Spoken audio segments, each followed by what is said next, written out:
I'm Tom Luescher here at EHJ today at the annual Congress of the European Society of Cardiology in Rome in Italy, and I'm talking to Cristina Fanola from the AF-TIMI group at the Brigham's Hospital and Professor Eugene Braunwald from the same institution. Welcome.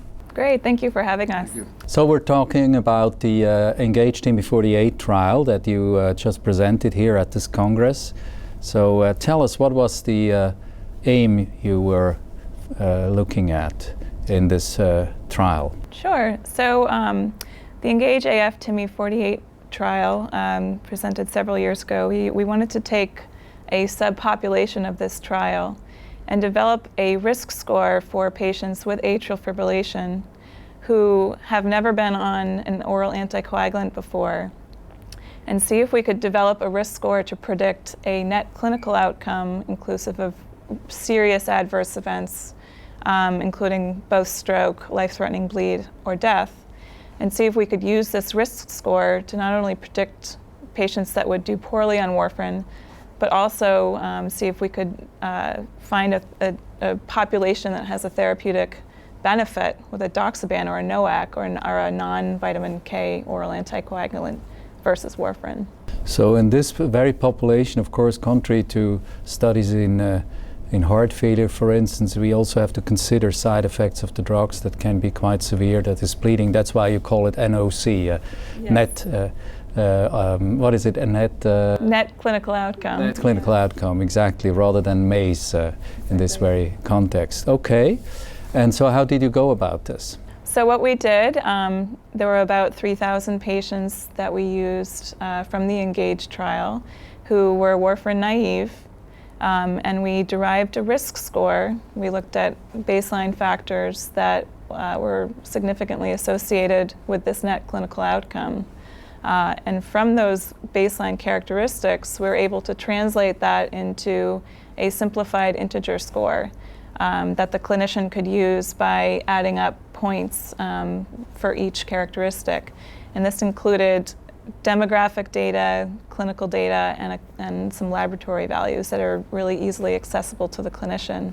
And then we were able to validate this score internally and found it predicted fairly well the serious outcome in patients on warfarin therapy. Yeah, Dr. Braunwald, do you wanted to comment on that a bit too? Yeah, I think that I think it was when she began this study, we didn't quite know where it was going to go. And at first, it was just to look at warfarin alone, because warfarin is still used by probably 3/4 of the patients who get anticoagulation for atrial fibrillation. And we wanted to provide a guide to physicians who were not using NOACs, because none was available. And so the analysis that Cristina has described will do just that. Mm-hmm. I want to emphasize something she said, and that is for patients who are naive. So these are new people with AF coming in who have not been experienced, or who have had atrial fibrillation for a while, but have started for the first time. Yeah, because in the trial this was a minority, in fact, wasn't it? There was like 20,000 plus overall, and 3,000 something were meeting these criteria. Correct, in the warfarin arm, but overall it was about 40% of the trial was overall oral anticoagulant naive. But as Gene Braunwald pointed out earlier, this is going to be in the future an ever-increasing group of patients, and that's why this is so important. Yeah. And then, of course, after she did that, it became clear to my colleagues, other colleagues, and especially Cristina, that rather than simply advising patients who are going on warfarin, or that it was necessary and really obligatory to take a look at how the patients did on the NOAC. NOACs and vitamin K antagonists. Yes, and compare them. Okay, so what did you find? So we have great results to present. So we categorized our score into low, intermediate, and high risk groups. Perciles, huh? Yeah. And in the highest risk group, which we defined as greater than or equal to 10 points, 50% of the warfarin patients had experienced the net clinical outcome by 3-year follow-up. And then, just compared to 10% in the low-risk group. And then we looked at those same event rates in the edoxaban arm with this risk score. And in the high-risk patients, only 30%. So that's an absolute risk reduction of greater than 20% just in that high-risk subgroup. And so we found a similar treatment differential in the intermediate risk group as well, and then no difference in the low risk group. So the message is the higher the risk is, the more likely you should use a NOAC. And if it's an average patient with no risk factors at all, it doesn't matter so much, yes. Right, and then you can say, if this is a costly drug for this patient in particular, maybe they would fare just fine with warfarin, for example. Yes, and in the high-risk group, you have to consider the complications that may be costly as well, and may outweigh the price of the NOACs that is obviously much higher. Yeah. Exactly. So remind our audience a little bit about the parameters. What were the most important parameters, just to get a picture of it? Sure.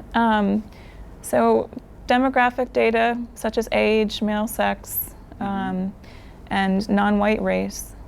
And then we looked at clinical factors such as systolic dysfunction, prior myocardial infarction, diabetes, and carotid artery disease, and prior stroke, ischemic stroke, for example.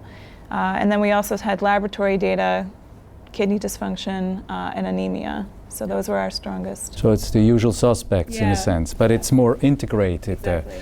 And that's the advantage of Yes, it. these were independent predictors. Yes, which is important, yeah. Yeah, because otherwise you have two predictors and they say the same thing. Exactly, It then you means cannot more work, develop that's right. a score, yes. Yes, yeah.